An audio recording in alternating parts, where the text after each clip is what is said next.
Viral karon sa social media ang ka-boses ni Freddie Aguilar. Apanuyo sa maong talento sa pagkanta. Maong yang pait nga kasinatian sa linog. Ani ang detalye.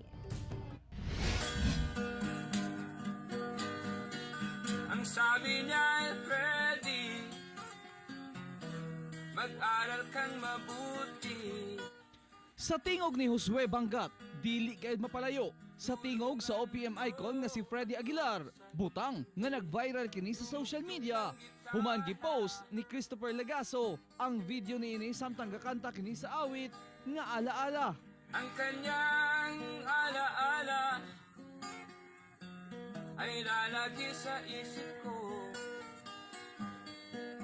Apan luyo sa mong emosyonal niining mga kanta, ang pait nga kasinatian kay ang iyang pamilya biktima sa linog sa barangay Luayon, Makilala. Sa karon, anaa ni Muyo ang banay niini sa City of Flortam kay dili na pabalikan ang ilang barangay. Gatuwang na akong balay. Wala na. Na. At tanan ang balay sa Luayon, nga tuwang ba sa among barangay. Balintong tanan. Kaniadto pa kuno, mahilig na kining nagakanta og mga OPM songs na mao'y kalingawan nila sa bukid. Dako ang ilang pasalamat sa pag-viral nga nadiskubre ang talento niini. Anang tagoy-tagoy lang ba? Yung gitaran, ano? Mahiligo na gyud. Hilig siya.